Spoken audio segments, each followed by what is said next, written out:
ভারত বনাম দক্ষিণ আফ্রিকা দ্বিতীয় টেস্টের তৃতীয় দিনের খেলা শেষ এবং তৃতীয় দিনেই ভারত অল আউট হয়ে যায় মাত্র 201 রানে। দক্ষিণ আফ্রিকান দল এখন রয়েছে 314 রানে এগিয়ে।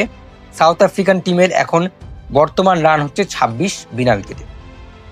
201 রানে ভারতীয় দল অল আউট হয়ে যায়। এখন মুদ্রা কথা হচ্ছে ভারতীয় দল কি এই টেস্ট ম্যাচটি জিততে পারবে, কারণ টেস্ট ম্যাচ এখন ড্র করে কোনো লাভ নেই, ভারতকে এখন জিততেই হবে।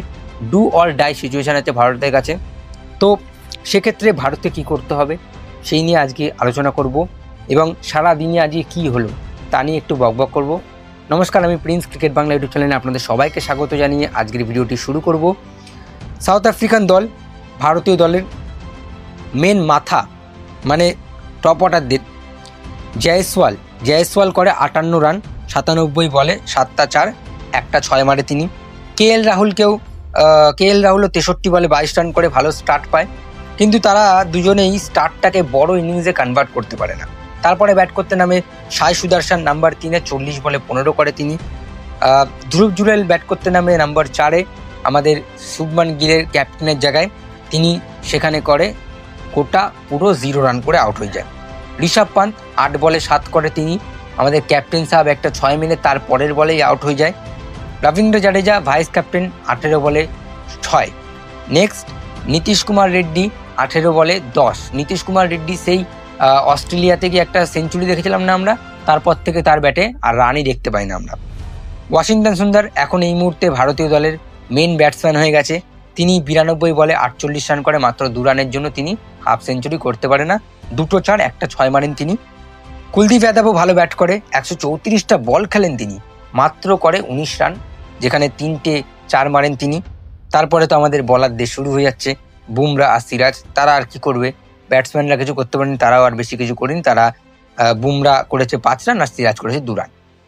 তো এই 201 রান যে অল আউট হয়েছে তা সেখানে কোন সাউথ আফ্রিকান বলার বেশি উইকেট নিয়েছে? মার্কো ইয়ানসন 6 উইকেট নিয়েছে ভাই। মার্কো ইয়ানসন তৃতীয় দিনে ফাস্ট বলার হিসেবে 6 উইকেট নিয়েছে। মার্কো ইয়ানসন 19 ওভার 5 বল করেছে, 5টা মেডেন 48 রান, 6টা উইকেট নিয়েছেন তিনি। এবং তার পাশাপাশি তার ভাই সিমন হারমার, ভাই না তার বন্ধু, তিনি করেছে 27 ওভার 6টা মেডেন 64 রান, 3টে উইকেট নিয়েছেন তিনি। আর কেশব মহারাজও লাস্টে এসে পার্টিতে এসে ডান্স করেছে, একটা উইকেট তিনিও নিয়েছে 39 রানকে। তো মোদ্দা কথা হচ্ছে সাউথ আফ্রিকা এখন 314 রানে এগিয়ে আছে। এখান থেকে ভারত কামব্যাক করবে কীভাবে? সোজা সাপটা কথা হচ্ছে ভারত এখান থেকে জেতাটা অসম্ভব একটা ব্যাপার, তবে ক্রিকেটে অসম্ভব বলে কোনো জিনিস নেই। ভারতকে কালকে সকালের মধ্যে সাউথ আফ্রিকান দলকে 150 রানের মধ্যে অল আউট করতে হবে। হ্যাঁ, ঠিকই শুনছেন আপনারা, 150 রানের মধ্যে সাউথ আফ্রিকান দলকে অল আউট করতে হবে এবং ভারতকে ভালো মতো ব্যাটিং করতে হবে সেকেন্ড ইনিংসে। তবে এটা সম্ভব? আমার যতটুকু মনে হচ্ছে এটা সম্ভব না, তার কারণ চতুর্থ দিনের পিচ এবং পঞ্চম দিনের পিচ স্পিনারদের জন্য একদম অনুকূল থাকবে, যেক্ষেত্রে সিমন হারমার এবং সেনোরিয়ান মুত্তুস্বামী এরা দুজন কিন্তু কাঁপাবে সাউথ আফ্রিকান দলকে। মানে এরা হচ্ছে সাউথ আফ্রিকান দলের বোলিং অপশানে মানে মেন বলার হয়ে যাবে এরা দুজন, এবং এরা দুজন কিন্তু থ্রেট করবে। তার সাথে কেশব মহারাজও আছে, লেফট আর্ম অর্থোডক্স স্পিনার। তো সেক্ষেত্রে ভারতের কাছে এখন মোদ্দা কথা হচ্ছে ভারতকে এখন টেস্ট ম্যাচ বাঁচাতে হবে। হ্যাঁ, তারা বাঁচিয়েছে আগেও, তারা ইংল্যান্ডের সাথে একটা ম্যাচ বাঁচিয়েছিল, মনে আছে? 1.5 দিন ব্যাটিং করে ওয়াশিংটন সুন্দর এবং রবীন্দ্র জাডেজা ব্যাটিং করে, ওই সেই হাত মেলায় না ইংল্যান্ডের প্লেয়াররা, মনে পড়ছে? তো ওরকম একটা কোনো কাউকে ইনিংস খেলতে হবে। আশা করবো টপ অর্ডাররা কেউ খেলবে, জয়সওয়াল বা রাহুলের মধ্যে কেউ খেলুক, কারণ লোয়ার অর্ডারদের দিকে আমি যাব না। যদি তারা দুজনেই খেলে দেয় তাহলে হয়তো সাউথ আফ্রিকাকে ভারতীয় দল হারিয়ে ডন টিম্বাবুমাকে হারিয়ে ভারতীয় দল এই সিরিজটা বাঁচাতে পারবে। যতদূর মনে হচ্ছে এই সিরিজ বাঁচানো কিন্তু ভারতীয় দলের জন্য একটা একেবারে অসম্ভব একটা ব্যাপার হয়ে দাঁড়িয়েছে। তবে আজকে গোটা দিনে ভারত মাত্র 201 রান করে, ভাবতে পারছেন আপনারা? মাত্র 201 রান।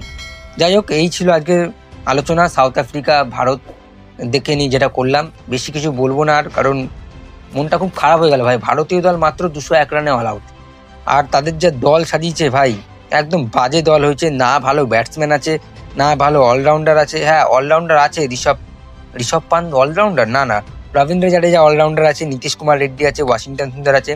কিন্তু রবীন্দ্র জাডেজা যখন দরকার তখন একটু খামখেয়ালিপনা ব্যাটিং এবং ওয়াশিংটন সুন্দর ভালো ব্যাট করছে যদিও, কিন্তু ওই যে বোলিংয়ে কেউ কিন্তু সেরকমভাবে কন্ট্রিবিউট করতে পারছে না যেরকম অলরাউন্ডাররা করতো। মানে আগে আশ্বিন করতো, ঠিক আছে, জাডেজা করতো, তবে সেটা আমি দেখতে পাচ্ছি না, যার জন্য ভারত অনেকটা পিছিয়ে আছে।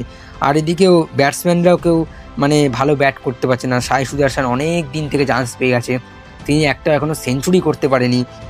ধ্রুব জুরেলকে নাম্বার 4-এ দিয়ে ব্যাটিং করিয়েছে, তিনিও কিছু করতে পারেনি। মধ্যে কথা হচ্ছে নাম্বার 4-এ ব্যাটিং করতে আসবে কে সেকেন্ড ইনিংসে? ধ্রুব জুরেলকে আনবে হয়তো, কিন্তু ভাই ভালো করে ব্যাটিং করতে হবে সেকেন্ড ইনিংসে, যদিও কঠিন, কারণ পিচ তো মানে চেঞ্জ হবে, পিচে এখন একটু খুলতে শুরু করেছে পিচ, স্পিনারদের জন্য এখন অনুকূল শুরু হবে, অনুকূল পরিবেশ স্পিনারদের জন্য। সেক্ষেত্রে আমি এখনও বলতে পারছি না ভারতীয় দল জিতবে কিনা, তবে আশা করব ভারতীয় দল জিতবে।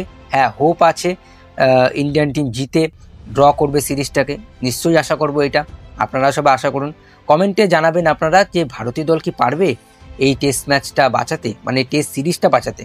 টেস্ট ম্যাচ বাঁচালেও কিন্তু সিরিজ হেরে যাবে, সুতরাং এই টেস্ট ম্যাচটাকেও জিততে হবে আর টেস্ট সিরিজটাকে বাঁচাতে হবে ভারতকে।